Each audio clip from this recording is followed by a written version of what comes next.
नमस्कार साथियों, एक अप्सरा की ये 4 बातें बड़े ध्यान से सुन ली तो आपके जीवन में सुख ही सुख आ जाएंगे। एक अप्सरा ने बताया कि स्त्री पुरुष से कब तक प्रेम करती है। साथियों, इस कहानी का उद्देश्य नारी जाति को अपमानित करने का बिल्कुल भी नहीं है, बल्कि ये बताना है कि दोष संसार के हर प्राणी में पाए जाते हैं, चाहे वह स्त्री हो या फिर पुरुष। हमें उन दोषों से दूरियां बनाकर रखनी चाहिए जिनके कारण समाज का देखने का नजरिया और बोलने का नजरिया बदल जाता है। कहते हैं कि हर चीज के कई रूप होते हैं। जैसे सोना धातु रूप में सोना रहता है, लेकिन उसी सोने के जब अलग अलग आभूषण बनते हैं तब उसे भी कई अलग अलग नामों से पुकारा जाता है। मूल रूप में तो वह सोना ही रहता है। उसी तरह से नारी, मूल रूप में उसे नारी कहते हैं, लेकिन अलग अलग लोगों से जुड़ने के बाद उसे भी अलग अलग नाम मिल जाते हैं। जब वो माता पिता से जुड़ती है तो बेटी कहलाती है, और जब भाई से जुड़ती है तो वह बहन बन जाती है। जब वो पति से जुड़ती है तो पत्नी बन जाती है। संतान से जुड़ती है तो माँ बन जाती है। इसके अतिरिक्त यदि वो मान मर्यादा को त्याग कर दुष्ट पुरुषों से जुड़ जाती है तो वैश्या भी बन जाती है। स्त्री हो या पुरुष, वह जिन कर्मों में प्रवृत्त रहता है समाज उसी नाम से उसे संबोधित करता है। साथियों, सम्मान और अपमान पाना मनुष्य के स्वयं के कर्मों का फल होता है। बुरे कर्म हमें बुरा बना देते हैं और अच्छे कर्म हमें अच्छा बना देते हैं। महत्वपूर्ण बात तो यह है कि हमें अच्छे और बुरे कर्मों का ज्ञान भली भांति होना चाहिए। आज की इस कहानी में मैं आपको यही बताऊंगा कि एक स्त्री पुरुष पर अपना प्रेम कब तक रखती है। साथियों, आपने चंद्रवंशी राजा पुरूरवा का नाम तो सुना ही होगा, जो बुध और ईला के पुत्र थे। एक बार राजा पुरूरवा और उर्वशी अप्सरा का प्रत्यक्ष मिलन हो जाता है। पुरूरवा ने उर्वशी के सामने विवाह का प्रस्ताव रखा। उर्वशी ने राजा पुरूरवा से विवाह करने के लिए कुछ शर्तें रख दी, और शर्तें इसलिए रख दी क्योंकि उर्वशी स्वर्ग की एक अप्सरा थी, और अप्सराओं का कार्य तो आप जानते ही हैं कि राजा इंद्र अप्सराओं से क्या क्या करवाता था। अप्सराएं नृत्य कला और अपनी सुंदरता से लोगों को रिझाने का काम करती थी। उनका काम विवाह बंधन में पड़ना नहीं था। उनके कर्म एक आदर्श नारी से बिल्कुल ही अलग थे। उनका काम किसी से प्रेम करना नहीं था, बल्कि उन्हें जिनको भी रिझाने का आदेश मिलता था इंद्र की ओर से, वे अपने अभिनय से उसे रिझाने का काम करती थी। उनके दिल में किसी के लिए कोई ममता नहीं थी। साथियों, एक दिन राजा पुरूरवा और उर्वशी की भेंट हुई तो पुरूरवा उर्वशी की सुंदरता पर मोहित हो गया। पुरूरवा ने उर्वशी से विवाह करने की बात कही तो उर्वशी ने राजा को समझाया कि देखो राजन, हमारा काम किसी से विवाह करके उसकी पत्नी बनकर रहना नहीं है। हम स्वतंत्र स्त्रियां हैं। यदि तुम्हें लगता है कि तुम हमारे बिना जी नहीं सकते तो हम तुम्हारा मन रखने के लिए तुमसे विवाह कर लेते हैं, लेकिन हमारी कुछ शर्तें होंगी। यदि तुम शर्तें पूरा कर लोगे तो मैं तुम्हारे साथ रहने को तैयार हूं, अन्यथा कोई बात नहीं। राजा ने पूछा कि तुम्हारी शर्तें क्या हैं? तो उर्वशी कहती है कि हे राजन, पहली शर्त हमारी ये है कि आपकी सैया के अतिरिक्त मैं आपको निर्वस्त्र नहीं देखूंगी। कहने का मतलब है कि जो आपका सोने का बिस्तर है, बिस्तर के अतिरिक्त मैं आपको बिना कपड़ों के नहीं देखूंगी। और दूसरी शर्त यह है कि मेरे यह 2 भेड़ के बच्चे हैं, ये हमारे साथ रहेंगे। इनकी सुरक्षा आपको हर समय करनी होगी।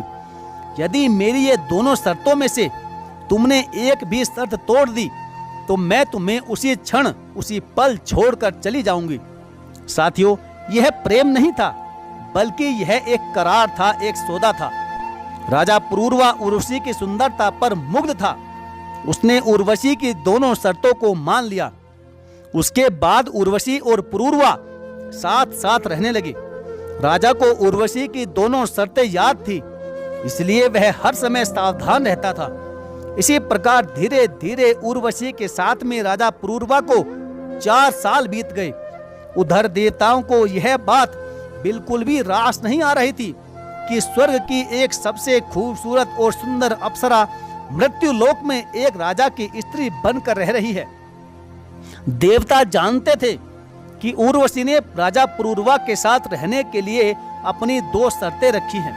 यदि उन दोनों प्रतिज्ञाओं को भंग कर दिया जाए तो उर्वशी स्वतंत्र होकर स्वर्ग में लौट आएगी। यही सोचकर देवताओं ने उर्वशी की दोनों भेड़ों के बच्चों को चुरा लिया और उन्हें लेकर आकाश में उड़ने लगे। दोनों भेड़ें जोर जोर से चिल्लाने लगी। उस समय राजा पुरूरवा और उर्वशी अपनी शयन सैया पर शयन कर रहे थे। जब भेड़ के बच्चों के चिल्लाने की आवाज सुनी तो उर्वशी ने राजा से कहा कि देखो महाराज, मेरे बच्चों को कोई लिए जा रहा है। राजा पुरूरवा निर्वस्त्र अवस्था में ही भेड़ के बच्चों को बचाने के लिए भाग खड़े हुए। उन्हें इस बात का ध्यान ही नहीं रहा कि सैया से अलग यदि उर्वशी उसे निर्वस्त्र देख लेगी तो वह उसे छोड़कर चली जाएगी। जैसे ही राजा भेड़ के बच्चों को बचाने के लिए भागा, उसी क्षण जोर जोर की बिजली कड़की, जिसके प्रकाश में उर्वशी ने राजा को निर्वस्त्र अवस्था में देख लिया। उर्वशी की प्रतिज्ञा भंग हो चुकी थी, इसलिए वह राजा पुरूरवा को छोड़कर स्वर्ग लोक को चली गई। साथियों, उधर जब राजा लौट कर आया तो उर्वशी को घर में नहीं पाया। राजा समझ गए कि उसने उर्वशी की दोनों प्रतिज्ञाओं को भंग किया है, इसलिए वह मुझे छोड़कर स्वर्ग वापस चली गई है। उर्वशी के वियोग में राजा दिन रात बहुत ज्यादा दुखी रहने लगा। वह पागलों की तरह इधर उधर भटकने लगा, उसे इधर उधर जाकर ढूंढने लगा। उर्वशी ने उसे अपने प्रेम जाल में फंसाकर परवश बना दिया था। उसे लगता था कि उर्वशी उसे छोड़कर कभी भी नहीं जाएगी, लेकिन वह उसका एक भ्रम मात्र था। राजा ने उससे प्रेम किया था, लेकिन इसके विपरीत उर्वशी ने उससे प्रेम नहीं बल्कि एक करार किया था। कई दिनों तक राजा उर्वशी को खोजता रहा, लेकिन उसने राजा पुरूरवा की ओर मुड़कर भी नहीं देखा। वह अपने आप को उर्वशी के द्वारा छला हुआ महसूस कर रहा था। एक दिन उसे मानसरोवर के पास अन्य अप्सराओं के साथ उर्वशी विचरण करते हुए दिखाई दी। राजा ने फिर उसके सामने वही प्रस्ताव रखा कि हे प्रिय, तुम्हारे जाने के बाद मेरा बहुत बुरा हाल हो गया है। तुम पहले की तरह मेरे साथ आकर रहने लगो। राजा के बार बार निवेदन करने पर भी उर्वशी ने उसके निवेदन को ठुकरा दिया और राजा से वापस जाने के लिए कहा और उसे समझाया कि हे महाराज, मेरी बातों को ध्यान से सुनो। यदि तुमने मेरी बातों को ठीक से समझ लिया तो जीवन में तुम कभी दुखी नहीं रहोगे। पहली बात तो यह है कि अप्सराओं की किसी के साथ कोई मित्रता नहीं होती।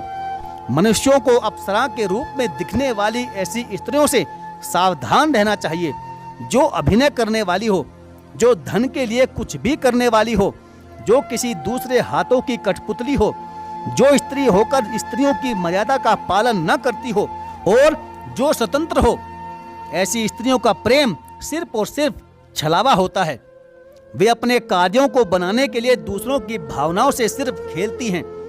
कहते हैं कि जैसे व्यापार में रिश्ते नाते मित्रता किनारे कर दिए जाते हैं, उसी तरह से ऐसी नारियों का प्रेम सिर्फ व्यापार की तरह होता है।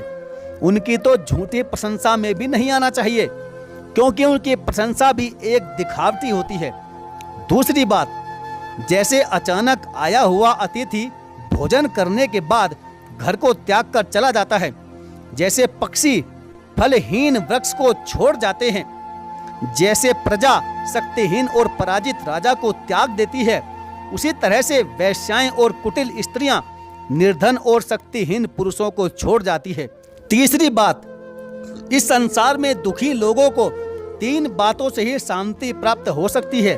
पहली, अच्छी संतान से, दूसरी पवित्र स्त्री से, तीसरी सज्जन लोगों के साथ से, और चौथी बात, पति के लिए वही पत्नी उपयुक्त होती है जो मन, वचन और कर्म से एक जैसी हो, अपने कार्यों में निपुण हो, अपने पति से प्रेम करने वाली हो और सत्य बोलने वाली हो।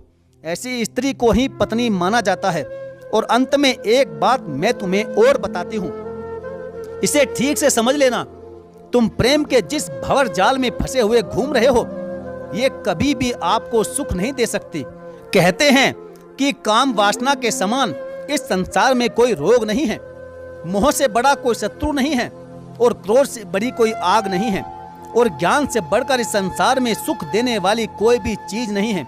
साथियों, उर्वशी के इस प्रकार समझाने पर राजा पुरूरवा को ज्ञान हो गया। वह अपने नगर को वापस लौट आया। साथियों, इस कहानी के विषय में आपकी क्या राय है? आप कमेंट बॉक्स में अपनी राय लिखना बिल्कुल ना भूलें। और यदि आप हमारे चैनल पर पहली बार हो तो चैनल को सब्सक्राइब करके बेल आइकन को जरूर प्रेस कर लीजिएगा। तो चलिए साथियों, मिलेंगे फिर और किसी दमदार और बेहतरीन कहानी के साथ। तब तक के लिए धन्यवाद।